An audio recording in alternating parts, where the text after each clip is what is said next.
नमस्कार दोस्तों, मेरा नाम है अंशुमन नायक और आप सभी का बहुत बहुत स्वागत है इंडियन डिफेंस न्यूज़ के डिफेंस टॉक सीरीज में, जहां पर हम रोज़ नए नए डिफेंस अपडेट्स के बारे में बात करते हैं। तो चलिए देर ना करते हुए आज की वीडियो शुरू करते हैं।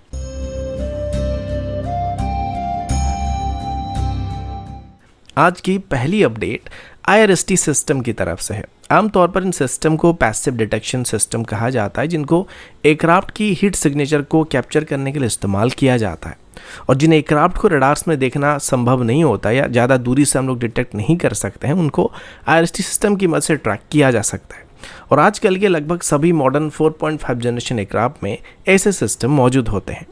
आगे चल के हमारी तेजस MK2 और MK में भी ऐसे सिस्टम का इस्तेमाल होने वाला है, जिस वजह से अभी DRDO की तरफ से पहले से ऐसे एक सिस्टम को डेवलप करना स्टार्ट किया गया था। अभी पता चला है कि DRDO के विंग ARD की तरफ से अभी एक इंडिजिनस IRST सिस्टम को डेवलप कर लिया गया है, जिसे अभी टेस्टिंग करने की बात की गई है। इसको टेस्ट करने के लिए अभी DRDO की तरफ से हॉकर एयरक्राफ्ट का इस्तेमाल करने का फैसला किया गया, जिसे ब्रिटिश एरोस्पेस से लीज पर लेके ऑपरेट किया जा रहा है।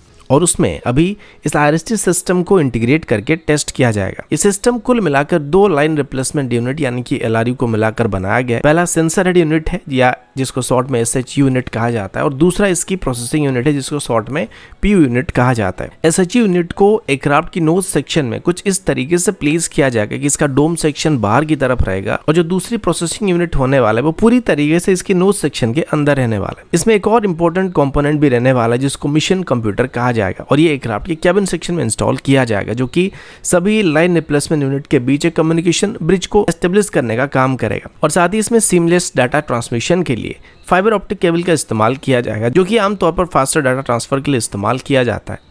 इसके अलावा भी और भी कई सारी चीज़ें हैं जिस पर बात करेंगे तो वीडियो काफ़ी लंबा हो जाएगा, लेकिन फिलहाल ये जो IRST सिस्टम है इसकी टेस्ट को सफल होना काफ़ी ज़रूरी है, क्योंकि आगे चल के MK और तेजस MK2 के लिए भी जिन IRST सिस्टम को डेवलप किया जाने वाला है उनको इसी की टेक्नोलॉजी को बेस करके या डिराइव करके डेवलप किया जाएगा। तो इसकी टेस्ट अभी सफल होना हमारे लिए काफ़ी ज़रूरी होने वाला है। अगला अपडेट इंडियन नेवी की तरफ से, और अभी हम इंडियन नेवी की कुछ एग्जिस्टिंग सबमरीन्स के बारे में बात करने वाले हैं। तो फिलहाल हम शिशुमार क्लास के सबमरीन के बारे में बात करेंगे, जिनको 1986 से 1994 के बीच इंडियन नेवी में इंडक्ट किया गया था। ये जर्मन ओरिजिन टाइप 209 क्लास की सबमरीन है, जिसमें से लीड वेसल INS शिशुमार को 1986 में और सबसे आखिरी वेसल INS संकुल को 1994 में इंडक्ट किया गया था। इनमें से अगर INS शिशुमार की बात करें तो अभी ये लगभग 40 साल के आसपास होने वाला है। और आमतौर पर जो भी सबमरीन्स होते हैं या नेवल वेसल्स होते हैं उनको 30 से 40 साल के बाद रिटायर कर दिया जाता है। और अभी INS शिशुमार को भी हमें आने वाले कुछ सालों में रिटायर करने की ज़रूरत पड़ने वाली है। लेकिन यहाँ पर एक अच्छी बात यह कि अभी TKMS, जो कि इनकी ओरिजिनल इक्विपमेंट मैन्युफैक्चरर्स हैं, वो अभी इन सबमरीन की सर्विस लाइफ को फर्दर एक्सपैंड करने में भारत को मदद करने वाले हैं, जिसमें अभी इन सबमरीन को रिफिट करने में इनकी तरफ से मदद की जाएगी, जिससे इनकी सर्विस लाइफ आराम से 10 से 15 साल तक बढ़ाया जा सकेगा। और TKMS की तरफ से अभी इन सबमरीन को भारत में ही रिफिट करने का फैसला किया जा रहा है, जिसके लिए TKMS की तरफ से अभी मझगांव डॉक लिमिटेड के साथ एक कॉन्ट्रैक्ट को साइन किया जा चुका है, जिसमें वो अभी इन सबमरीन की टेक्नोलॉजी को भी भारत के साथ शेयर करेंगे, जिससे इनको आराम से भारत में रिफिट किया जा सकेगा। कहीं ना कहीं TKMS की तरफ से ये सब भारत की प्रोजेक्ट 75I टेंडर को जीतने के लिए किया जा रहा है, क्योंकि अगर वो 40 साल बाद भी अपनी सबमरीन की सपोर्ट और मेंटेनेंस सही तरीके से भारत को प्रोवाइड कर पाते हैं तो ये उनके लिए एक बहुत ही बड़ी पॉजिटिव पॉइंट बन जाएगी, जो कि इंडियन नेवी को उनके सबमरीन्स को खरीदने के लिए अट्रैक्ट करने वाला है।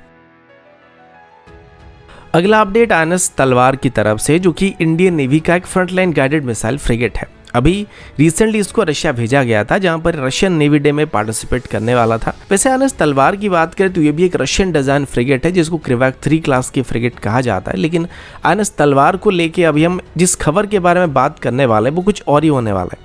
तो अभी जब INS तलवार को सेंट पीटर्सबर्ग में चल रही रशियन नेवी डे पर देखा गया था, तो इसकी मेन बॉडी में कुछ ड्रोन की किल मार्क को देखा गया था, जो कि पहले इसमें मौजूद नहीं था। और मिलिट्री, नेवी या एयरफोर्स में किसी भी वेसल या फाइटर जेट में ऐसी स्पेसिफिक किल मार्क को तब पेंट किया जाता है जब इसने उस तरीके के किसी टारगेट को एक्चुअल बैटल में डिस्ट्रॉय किया होता है। तो अभी इस नए किल मार्क से ये साफ हो चुका है कि रिसेंटली डिप्लॉयमेंट के दौरान INS तलवार ने 2 रॉक ड्रोन को मार गिराया था। आप सभी को याद होगा, रिसेंटली बढ़ती हुई पायरेसी अटेम्प्ट को काउंटर करने के लिए इंडियन नेवी की तरफ से अपनी सभी मेजर वेसल्स को एंटी पायरेसी मिशन में पर्शियन गल्फ से लेकर रेड सी तक डिप्लॉय किया गया था।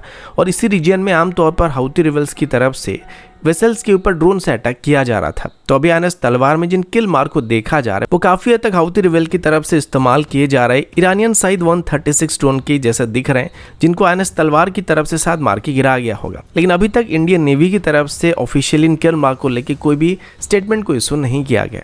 तो दोस्तों अभी के लिए इतना ही, मिलता हूँ आपसे अगले वीडियो में, तब तक के लिए जय हिंद, वंदे मातरम।